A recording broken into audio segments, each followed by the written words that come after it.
Welcome to Inspirational Transformational TV show. Amy Whitney here today with my very special guest, Eric Hall. If you've ever gazed into the night sky and wondered what else is out there, stay tuned. Eric will blow you away with his interactions that he's had with otherworldly beings.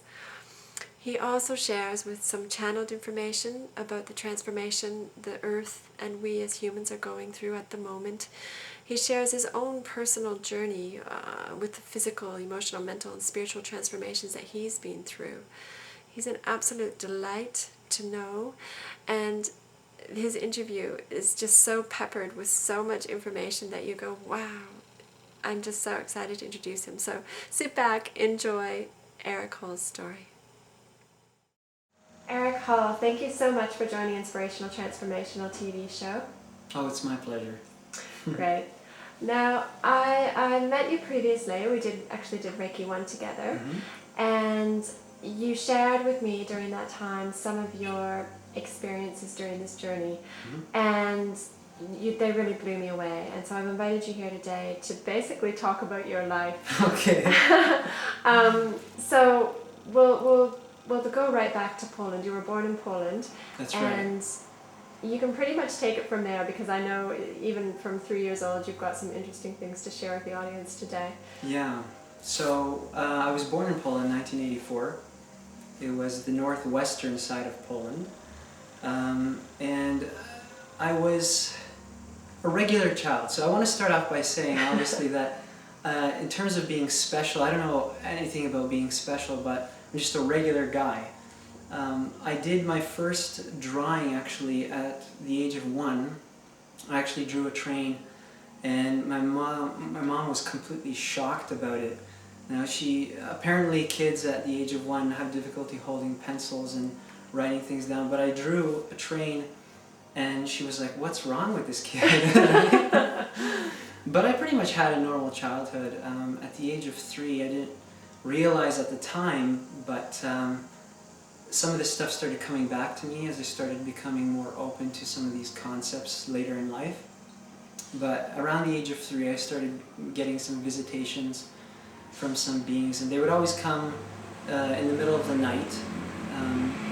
None of them were traumatic in any way, so I don't remember having any kind of operations done on me or some kind of experimentation.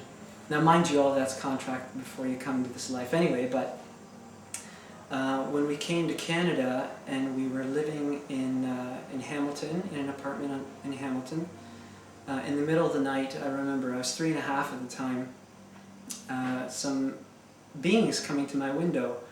And I was obviously, as a kid, you don't know what to really make of some of that stuff. And I was mentioning to you before how in Poland I was always told all these scary stories about witches and ghosts by my grandmother, who would always terrify us, and she would be laughing silly and we'd be sitting in the corner terrified. But we didn't really have any trouble sleeping, especially me, when we came to Canada. Now, I always shared a room with my brother, and when I had this experience, he doesn't remember anything because he wasn't necessarily involved. But in the middle of the night, it was 3 o'clock in the morning, I woke up suddenly, and there was a being at my window, and I'm going to say it wasn't a he or she, it was more androgynous. So you normally get a feeling of whether this being is a male or female, and what we understand a male or female to be. But this being wasn't either of those. And it came through my window, and it had two little helpers with them. They call them the little grays, the big heads and the big eyes. But they're actually fine. They're curious little guys, but they don't instill as much fear as they do to some other people. Now, what other people may be contracted for may be something different, or it could be something completely different altogether, so I can't really say about their experience. But in my experience, they were okay. So when you say people contracted for, can you explain to the audience what you mean by that phrase? Sure. So physicality is essentially one existence that we're focused on at the time. But before we come into physicality, we kind of have agreements. So we have agreements with different, you don't want to call them people, but different souls or essences. The channeling that I've done they've called them essencies, so I'm going to call them essencies. So you have an agreement with these people that you're going to work out certain things, or you're going to experience something together. And some of these beings come to you and essentially ask you if you want to be a part of some of these programs. Now these programs, some of them are to facilitate the evolution of the human body, which they've been, involved with for an extremely long time, if you want to call it extremely long time.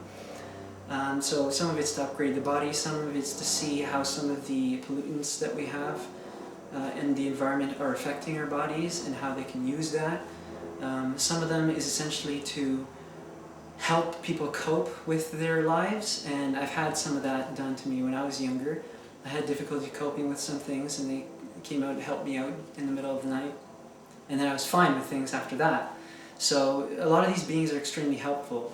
Now, the fact that you get visited by something in the middle of the night gets extremely traumatic, especially for people that don't know what's going on, that they think they're going to be, or they see something on the television that's extremely negative in many ways. So they think something bad's going to happen to them. So obviously you get very terrified, very frightened. But what I realize is actually that the emotion is essentially a color of the consciousness. So if you can remove the consciousness, you can really get the true story, and you can do that under somnambulistic hypnotic regression. The experience that I've had wasn't traumatic in that way.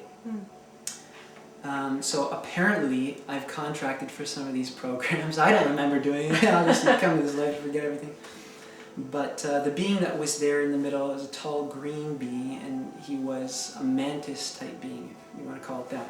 Now, some people have labeled these beings as being extremely wise, extremely humble. Some of them have been smaller ones that get on top of you and they're in your face kind of thing. But this guy was like really relaxed, a guy if you want to call him a guy. And he said that he needed my help, or it needed my help. And I didn't understand what that meant at the time. So I kind of just left it at that. I remember him leaving, and he was on the other side of the window, and he just literally floated off into the distance. And it was down the street, and I remember that clearly. Now, right when he was there the first time, I tried to wake up my brother, but he wouldn't wake up, and I couldn't understand why that was happening. Apparently, they have the ability to kind of just relax the people that are not going to be involved in the experience. I don't really know how it works. It's probably something non-physical or metaphysical. I have no idea. But he wouldn't wake up. So after that, I don't remember having a great number of experiences at all. Essentially because I went to my mom the next morning and I told her about it, and she said, you had a nightmare. And I told my brother about it. He said, you had a nightmare. So I believed it was a nightmare, and I said, let's forget about it. So while I was growing up and we moved to different places, I mentioned to you that I saw the movie Fire in the Sky. Now that was a huge moment for me, because when I saw that film, I became absolutely terrified of aliens, like terrified beyond belief. It was an irrational fear, and I didn't understand where that fear was coming from. Needless to say, I was being visited by some of these guys, right? And I was completely terrified of them, so I just left it at that. But then I started sleepwalking in the middle of the night every time these beings would come to me, and then I would start turning on all the lights, and people didn't understand why I would start turning on all the lights. To this day, they probably won't understand why that was happening, but I remember being shook and awake during one of these moments, and it was completely disorienting.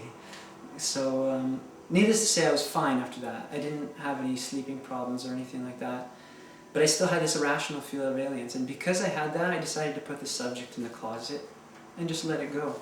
So I didn't think anything about it until these things started happening to me over and over, starting in elementary school, and then moving into high school, and then university, and then culminating to what happened to me after I did my master's work. And it started off essentially what doctors would call migraine of the visual aura.